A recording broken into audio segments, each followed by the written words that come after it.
ಏನು ದೇವೇಗೌಡರು ಹೇಳಿಕೆಯನ್ನು ಕೊಟ್ಟಿದ್ದಾರೆ. ನಾವು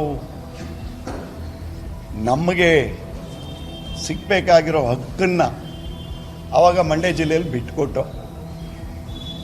ಸಿಟ್ಟಿಂಗ್ MP ಇದ್ದರು, ಅವ್ರಿಗೂ ಮನವರಿಕೆಯನ್ನು ಮೇಲ್ಮಟ್ಟದಲ್ಲಿ ಮಾಡಿ ಅವರನ್ನು ಜೊತೆ ಕರ್ಕೊಂಡು ನಾವು ಇಡೀ ಜಿಲ್ಲೆಯಲ್ಲಿ ಚುನಾವಣೆಯನ್ನು ಮಾಡಿದೆವು. ಕುಮಾರಸ್ವಾಮಿಯವರು ಗೆದ್ದರು. ಒಂದು ದೊಡ್ಡ ಸ್ಥಾನದಲ್ಲಿ ಅವ್ರಿಗೆ ಮಂತ್ರಿ ಏನೋ ಸಿಕ್ತು.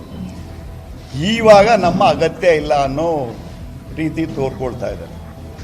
ಅದಕ್ಕೆ ನಾವು ಅಲ್ಲಿ BJPನ ಒಂದು ಮಟ್ಟದಲ್ಲಿ ಅಲ್ಲೇ ಒಂದು ಸಾರಿ ಅಲಯನ್ಸಲ್ಲಿ MP ಆಗಿದ್ದರು ಸುಮಲತಾ ಮೇಡಮ್ ಅವರು. ನಾನು ಶಾಸಕನಾಗಿದ್ದೆ. ಇವಾಗ ನಾವು ಇಂಡಿವಿಜುವಲ್ ಆಗಿ ನಾವೆಲ್ಲ ಒಟ್ಟಾಗಿ ಸೇರಿ ಸ್ಥಳೀಯ ಚುನಾವಣೆಯನ್ನು ನಾವು ಫೇಸ್ ಮಾಡ್ತೀವಿ ಅಂತ ಹೇಳಲಿಕ್ಕೆ ಬಯಸ್ತಾ ಇದ್ದೀವಿ. ಸ್ವತಂತ್ರವಾಗಿ ನಾವು ನಮ್ಮ ಪಕ್ಷದಿಂದ, ನಮ್ಮ BJP ಪಕ್ಷದಿಂದ ಅಂಥ ಕಡೆಗಳೆಯೋ ಅಗತ್ಯ ಇಲ್ಲ. ಯಾಕೆಂತೇಳಿದ್ರೆ ಆ ದಿನ ಕುಮಾರಸ್ವಾಮಿಯವರನ್ನ ಟಿಕೆಟ್ ಕೊಟ್ಟಂಥ ಸಂದರ್ಭದಲ್ಲಿ ಸುಮಲತಾ ಮೇಡಮ್ ಅವ್ರನ್ನೂ ನಾವೆಲ್ಲ ಮನೆಗೆ ಹೋಗಿ ಮನವರಿಕೆಯನ್ನು ಮಾಡಿದೆವು. ಮುಂದಿಗೆ ಭವಿಷ್ಯ ಇದೆ, ನಾವು ಜೊತೆಯಲ್ಲಿ ಹೋಗೋಣ ಮಂಡ್ಯ ಜಿಲ್ಲೆ ಮತ್ತು ಹಳೆ ಮೈಸೂರು ಭಾಗದಲ್ಲಿ ಅಂತೇಳಿ ನಾವೆಲ್ಲ ತೀರ್ಮಾನವನ್ನು ತಗೊಂಡು ಆತ್ಮಪೂರ್ವಕವಾಗಿ ಮಾಡ್ದೋ. ನಾವು ಚುನಾವಣೆಯಲ್ಲಿ ಯಾವ ಆಡಂಬರ ಮಾಡಲಿಲ್ಲ. ಈ ದಿನ ಗುರುತಿಸಲಿಲ್ಲ ಅಂತ ಅಂದಾಗ ನಾವು ಶಕ್ತಿ, ನಮ್ಮ ಶಕ್ತಿಗಳೇನಿವೆ, ನಾವು ಯಾವ ರೀತಿ ಸಂಘಟನೆಗಳನ್ನು ಮಾಡಬೇಕು ಅದನ್ನು ಖಂಡಿತ ನಾವು ಮಾಡ್ತೀವಿ ಅಂತ ಹೇಳಿಕ್ಕೆ ಬಯಸ್ತಾ ಇದ್ದೀವಿ. ನಮ್ಮ ರಾಜ್ಯಾಧ್ಯಕ್ಷರು ಮತ್ತು ನಮ್ಮ ಎಲ್ಲ ಹಿರಿಯ ನಾಯಕರು ನಮ್ಮನ್ನೆಲ್ಲರನ್ನು ಮೀಟಿಂಗಿಗೆ ಕರೆದಿದ್ರು. ನಾವೆಲ್ಲ ಒಟ್ಟಾಗಿ ತೀರ್ಮಾನ ತಗೊಳ್ತಾ ಇದ್ದೀವಿ. ಸ್ಥಳೀಯ ಚುನಾವಣೆಯಲ್ಲಿ ಏನು ದೇವೇಗೌಡರು ಹೇಳಿಕೆಯನ್ನು ಕೊಟ್ಟಿದ್ದಾರೆ, ನಾವು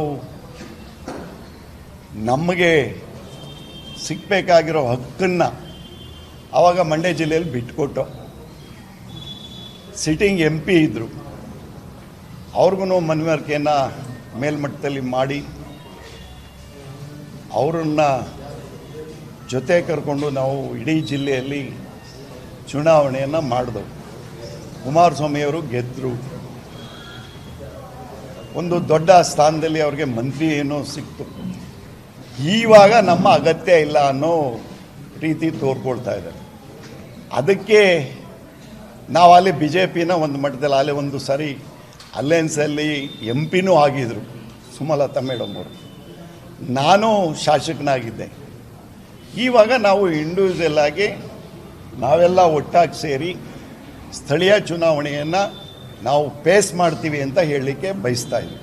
ಸ್ವತಂತ್ರವಾಗಿ ನಾವು ನಮ್ಮ ಪಕ್ಷದಿಂದ, ನಮ್ಮ BJP ಪಕ್ಷದಿಂದ ಅಂಥ ಕಡೆಗಳೆಯೋ ಅಗತ್ಯ ಇಲ್ಲ. ಯಾಕೆಂತೇಳಿದ್ರೆ ಆ ದಿನ ಕುಮಾರಸ್ವಾಮಿಯವರನ್ನ ಟಿಕೆಟ್ ಕೊಟ್ಟಂಥ ಸಂದರ್ಭದಲ್ಲಿ ಸುಮಲತಾ ಮೇಡಮ್ ಅವ್ರನ್ನೂ ನಾವೆಲ್ಲ ಮನೆಗೆ ಹೋಗಿ ಮನವರಿಕೆಯನ್ನು ಮಾಡಿದೆವು. ಮುಂದಿಗೆ ಭವಿಷ್ಯ ಇದೆ, ನಾವು ಜೊತೆಯಲ್ಲಿ ಹೋಗೋಣ ಮಂಡ್ಯ ಜಿಲ್ಲೆ ಮತ್ತು ಹಳೆ ಮೈಸೂರು ಭಾಗದಲ್ಲಿ ಅಂತೇಳಿ ನಾವೆಲ್ಲ ತೀರ್ಮಾನವನ್ನು ತಗೊಂಡು ಆತ್ಮಪೂರ್ವಕವಾಗಿ ಮಾಡ್ದೋ. ನಾವು ಚುನಾವಣೆಯಲ್ಲಿ ಯಾವ ಆಡಂಬರ ಮಾಡಲಿಲ್ಲ. ಈ ದಿನ ಗುರುತಿಸಲಿಲ್ಲ ಅಂತ ಅಂದಾಗ ನಾವು ಶಕ್ತಿ, ನಮ್ಮ ಶಕ್ತಿಗಳೇನಿವೆ, ನಾವು ಯಾವ ರೀತಿ ಸಂಘಟನೆಗಳನ್ನು ಮಾಡಬೇಕು ಅದನ್ನು ಖಂಡಿತ ನಾವು ಮಾಡ್ತೀವಿ ಅಂತ ಹೇಳಿಕ್ಕೆ ಬಯಸ್ತಾ ಇದ್ದೀವಿ. ಹೌದು, ನಾವು ಪಕ್ಷ ಕಟ್ತೀವಿ, ಪಕ್ಷ ಕಟ್ಟೋ ಶಕ್ತಿ ಇದೆ. ಏನೋ ಅಂದರೂ ದೊಡ್ಡವರು ಹೇಳಿದ ಮೇಲೆ ಆ ಪಾಲನೆಯನ್ನು ನಾವು ಮಾಡಿದ್ದು, ಇದುವರೆಗೂ ಮಾಡ್ಕೊಂಬರ್ತಾ ಇದ್ದೀವಿ. ಈ ದಿನದಿಂದ ಅವರೇ ಹೇಳಿಕೆ ಕೊಟ್ಟ ಮೇಲೆ ನಾವು ಇಂಡಿವಿಜುವಲ್ ಆಗಿ ನಮ್ಮ ಶಕ್ತಿ ಮೀರಿ ನಾವು ಕೆಲಸಗಳನ್ನು ಮಾಡ್ತೀವಿ. ಮಂಡ್ಯ ಜಿಲ್ಲೆಯನ್ನು ಒಂದು BJP ಭದ್ರಕೋಟೆಯನ್ನು ಮಾಡ್ತೀವಿ ಅಂತ ಹೇಳಿಕ್ಕೆ ಬಯಸ್ತಾ ಇದ್ದೀವಿ.